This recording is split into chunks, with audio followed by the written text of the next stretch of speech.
پانی کا ضیاع، یہ ہم مسجد میں کرتے ہیں. اور یہ موضوع میں نے تھوڑا اس لیے بھی چنا کہ آج کل پانی کی تھوڑی شارٹیج ہے. کراچی کے بعض علاقے ایسے ہیں کہ جہاں بالکل پورے ہفتے سے پانی نہیں آ رہا. بعض علاقے ایسے کہ دو نہیں جائیں. آپ کا یہ پچھلا ایریا جو یہ بتائیں، یہاں بھی تقریباً 5 دن کے بعد پانی آئے. تو جو پانی کی قلت ہمیں نظر آ رہی ہے، محسوس ہو رہی ہے، تو ہمیں چاہیے، اللہ تعالیٰ نے ہماری مسجدوں میں تو خیر بہت اچھا نظام دیا ہوا ہے کہ پانی کی ہماری انتظامیہ 20 پر توجہ دیتی ہے، مسجد کے خادمین 20 پر توجہ دیتے ہیں کہ پانی کم نہیں ہونے دیتے الحمدللہ، کہ پانی ہر وقت آپ کو میسر ہے. حالانکہ 4-5 مالا یہ بھر جاتا ہے، سب کو پانی میسر ہے. اللہ تعالیٰ ان کو برکت عطا فرمائے کہ یہ دھیان رکھتے ہیں. لیکن ہمارا بھی تو یہ فرض ہے کہ ہم اس چیز سے بچیں جس سے لوگ اس میں مبتلا ہو رہے ہیں. ایک تو وہ پانی کی کمی میں مبتلا ہے، تو ہم کوشش کریں کہ ہم اس میں ایسے نہ بنے کہ جو ان کی کمی کا سبب بنے. اور دوسرا اس میں بھی ہم مبتلا نہ ہو کہ لوگ پانی ضائع کر رہے تو ہم بھی ضائع کرنے بیٹھ جائیں. میں نے یہ خود بھی تجربہ کیا، اگر ہم وضو کریں تو نل کو اگر ہم زیادہ کھولیں گے نا تو آٹومیٹکلی وہاں سے تب بھی وضو اتنا ہی ہوگا، اور نل کو اگر ہم کم کھول لیں گے وضو تب بھی اتنا ہی ہوگا، کوئی فرق نہیں پڑے. پانی ہمیں اتنا ہی چاہیے وضو کے لیے جتنا ہمیں ضرورت ہے. لیکن جب اگر نل تیز کھلا ہوا ہو اور ہم اس سے وضو کر رہے ہوں تو آپ سوچیں کہ جب تک ہم چولہوں میں پانی لیں گے، اپن تو چولہوں میں تیز نل کا پانی کیسے آئے گا، چولہوں سے گرائے گا وہ. یہاں ضائع ہوا پانی پھر یہاں سے جب اٹھا کر لے کر جائیں گے چہرے کی طرف تو اٹھانے میں جو 2-4 سیکنڈ لگیں گے، وہ 2-4 سیکنڈ تک کتنا پانی بہ جائے گا نل سے نکل کر، تیز نل سے. تو اس چیز کو ہم نے لینا ہے. ہمارے بزرگان دین صحابہ کرام سے یہ اقوال جو ہے منقول ہیں کہ اسراف کے بارے میں پوچھا گیا کہ پانی کا اسراف کیا وہاں ہے جہاں پانی کی قلت ہو، وہاں پانی کی ضائع کرنا چاہیے؟ فرمایا نہیں، ایسی بات نہیں. اگر تم دریا اور سمندر کے کنارے پر بیٹھے ہو، اب آپ سوچ لو یہ کیا بات ہے. اگر تم دریا کے کنارے پر بیٹھے ہو، اب عموماً دریاؤں میں میٹھا پانی ہوتا ہے جو کھیتوں کو سیراب کرتا ہے، آدمیوں کو سیراب کرتا ہے، جانور چرند پرند کو سیراب کرتا ہے. تو فرمایا اگر تم دریا کے کنارے پر بیٹھے ہو تو وہاں بھی پانی کو ضائع نہ کرنا، جتنی ضرورت ہے بس اتنا لے لینا. اب آپ دیکھ لیجیے، اس سے اندازہ لگا لیں جب ہم بہت بڑے دریا کے کنارے بیٹھ کر پانی کو ضائع نہیں کر سکتے تو یہاں جو بجلی کی طاقت سے جو موٹر کی اپنی جو اس میں بھی پیسہ خرچ ہوتا ہے، آئل خرچ ہوتا ہے، وہ بھی لگ رہا ہے، بجلی کا پیسہ الگ جا رہا ہے، پھر جو مینٹیننس الگ سے ٹوٹیاں وغیرہ کے لیے یوز ہوتا ہے وہ الگ ہے. کتنے اخراجات بن گئے. اور پھر پانی خود قیمتی چیز، انمول چیز ہے پانی، اس کے بغیر گزارا نہیں. پانی اگر دنیا سے ختم ہو جائے تو ختم ہو جائے گی دنیا نہیں رہے گی. آپ سوچئے کہ کتنی قیمتی چیز پانی ہے. چلو بجلی کو بھی چھوڑ دیں، کوئی بات نہیں، آپ لوگ اٹھا لیں گے خرچہ، موٹر کے مینٹیننس کو جو ہے دوسرے مینٹیننس کو بھی نکال لیں، آپ اٹھا لیں گے خرچہ. لیکن اگر پانی گیا تو بتاؤ کیسے لاؤ گے. اس لیے ایک گناہ یہ ہے کہ پانی کا ضیاع کرنا یہ اسراف ہے، اور اسراف حرام ہے. گویا کہ اگر کسی نے ایسا کیا تو اس نے گناہ کبیرہ کیا، حرام کام کیا. اور حرام کام جب تک معاف نہیں ہوگا جب تک توبہ نہ کی جائے. اسی حدیث مبارکہ میں نے پڑھی، التائب من الذنب کمن لا ذنب لہ. مسلمانوں توبہ کر لو اپنے گناہوں سے. ہم سے ظاہر بات ہے ہم سے ہو گیا ہو، ہم سے بھی کبھی پانی ضائع ہوا ہوگا، ایسی بات نہیں. تو اگر ہو گیا تو آج ہم اللہ کی بارگاہ میں توبہ کرتے ہیں، اللہ تبارک و تعالیٰ ہماری توبہ کو قبول فرمائے. تو ایک تو یہ گناہ ہے، اس سے بچنا ہے. ایک ہی دفعہ نہیں، ہر دفعہ ہم نے کوشش کی، بلکہ ہمارے برابر میں بھی اگر کبھی کوئی وضو کر رہا ہو اور ہم دیکھیں یار یہ پانی ضائع ہو رہا ہے تو پیار سے، محبت سے، شفقت سے، حسن اخلاق سے اسے روکے. کیونکہ آج کا دور ہم نے یہ دیکھا کسی کو سمجھاؤ تو وہ الٹا پڑتا ہے، کسی کو اچھی بات بتاؤ تو وہ کھانے کو دوڑتا ہے. تو اس لیے آپ حکمت عملی، محبت، پیار، اخوت جو ہے وہ حسن اخلاق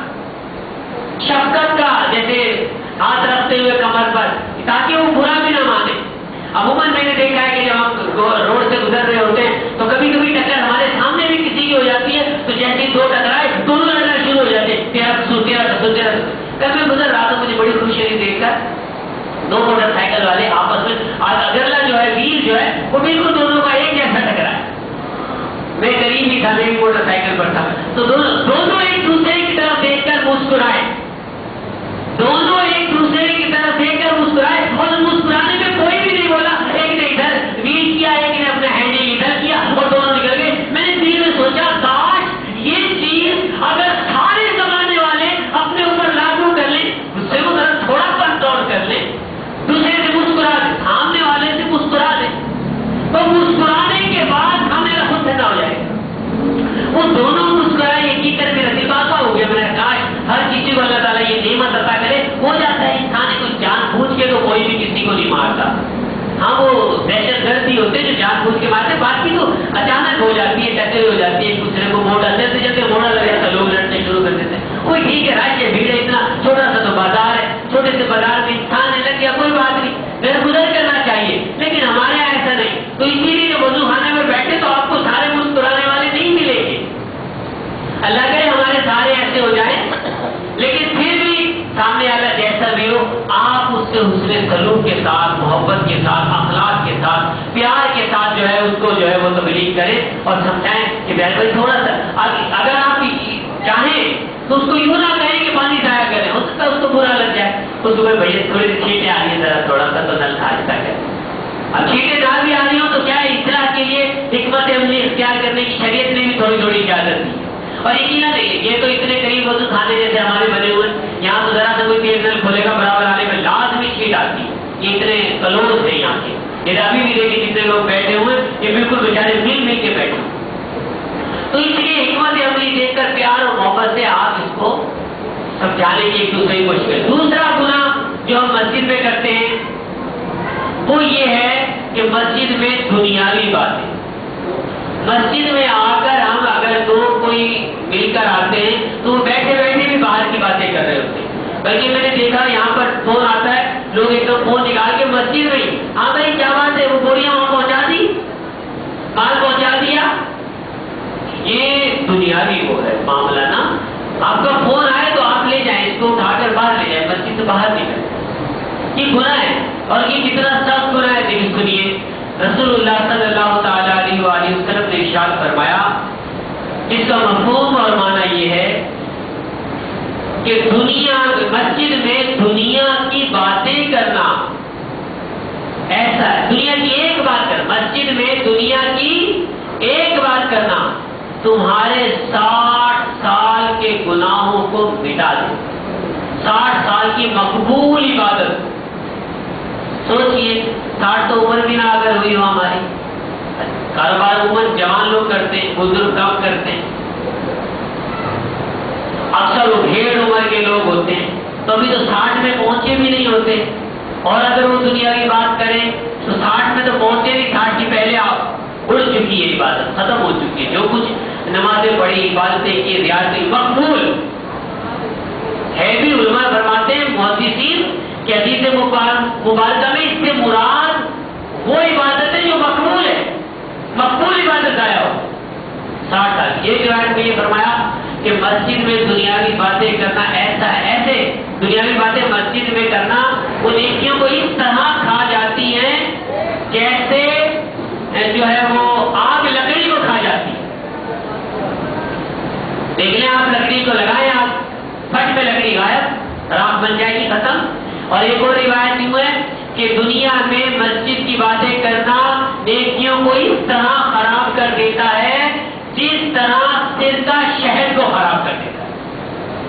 آپ شہد میں کبھی سرکہ ڈال کے دیکھ لیں شہد کا کیا حال ہوگا.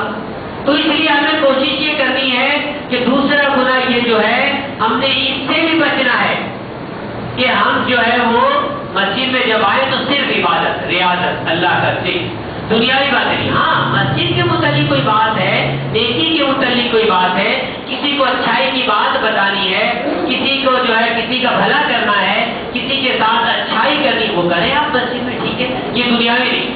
دنیاوی کی بھی جو ہے وہ ڈیفینیشن آپ سماعت فرما لیں. دنیاوی بات کسے کہتے ہیں؟ ہمارے ہاں یہ بھی ایک تھوڑا سا وہ کمی پائی جاتی ہے.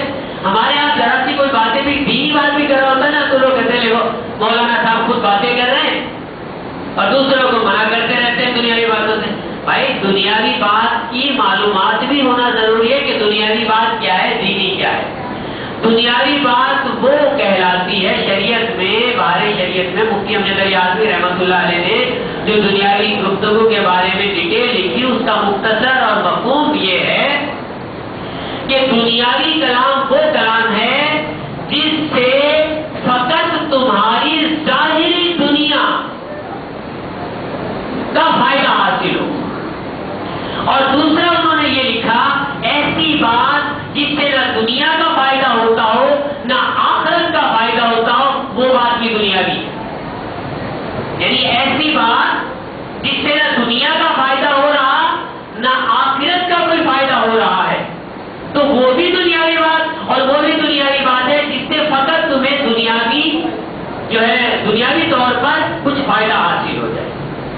اس کے علاوہ جتنی باتیں بنتی ہیں، اگر اس سے کسی طرح بھی آخرت کا کوئی فائدہ بنتا ہو، قبر کا کوئی فائدہ بنتا ہو، حشر کا کوئی فائدہ بنتا ہو، نہیں بنتا. اس کے علاوہ دنیا میں وہ بھی دنیاوی بات نہیں ہے. اس کے علاوہ کہ دنیا میں اگر ہمیں کوئی دینی فائدہ پہنچتا ہو، مثال کے طور پہ بھائی کو بیٹھ کے سمجھا رہے بھائی کاروبار ایسے نہیں ایسے کرنا چاہیے، تو یہ دنیاوی بات نہیں ہے.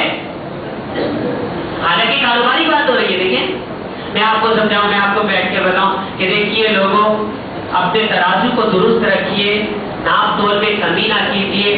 کاروبار جب آپ کریں، دکان پر بیٹھے تو ذرا صاف ستھرے ہو کر بیٹھیے، گھاس گھن نہ کھائے.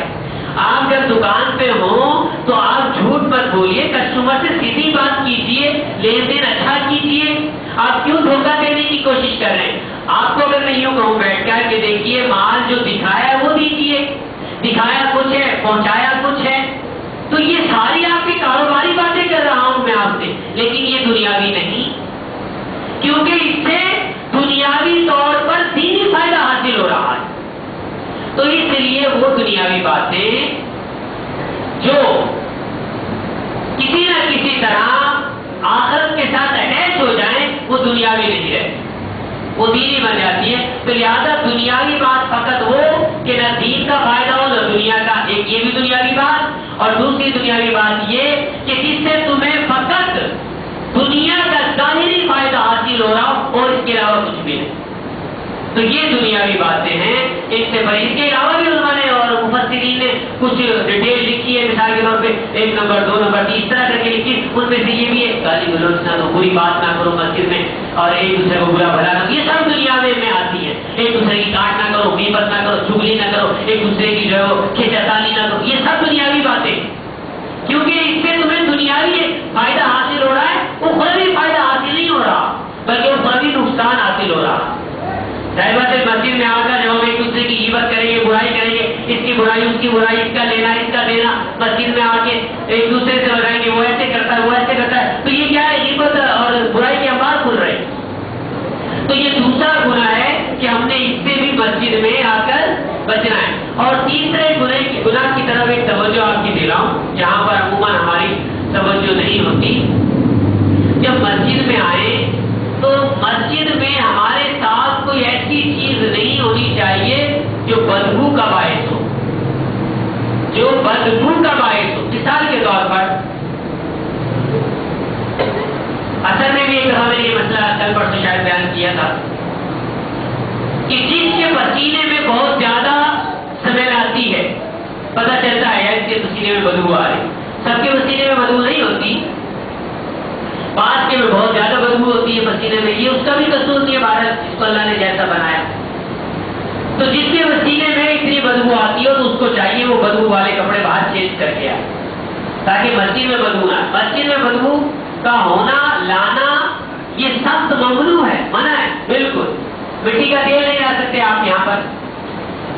کسی طرح اگر کوئی پیٹرول ہے، پیٹرول کی بوتل ساتھ رکھتا ہے تو وہ بھی مسجد میں نہ لائے تو مسجد کے حدود سے باہر رکھے کیونکہ پیٹرول کی بھی سمیل ہوتی ہے.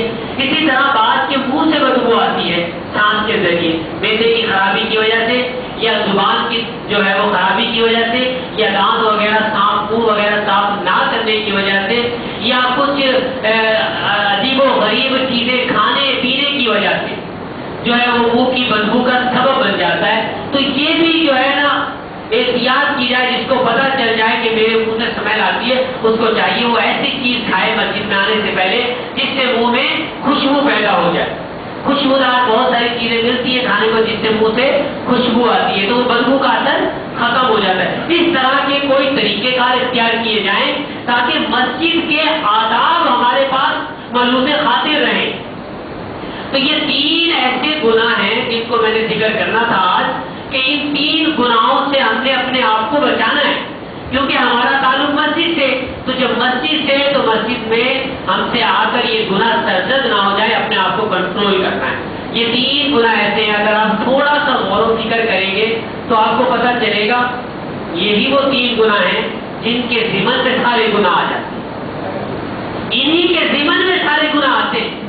یہ وہ 3 گناہ ہیں، انہی کے ذریعے ہم دوسرے گناہوں میں مبتلا ہو جائیں گے مسجد میں آ کے. انہی کے ذریعے اللہ کی رحمت سے دور ہو جائیں گے. انہی کے ذریعے جو ہے وہ اللہ تبارک و تعالیٰ کی بارگاہ میں ہماری عبادتیں انہی کی وجہ سے ہماری عبادتیں مقبول نہیں ہوگی، رد کر دی جائے گی. کچھ ایسی نمازیں وغیرہ عبادتیں ہوگی جو آسمان اور زمین کے درمیان لٹکا کر چھوڑ دی جائیں گی، اس بندے کی چھوڑ دو، ایسے یہ بیکار ہے.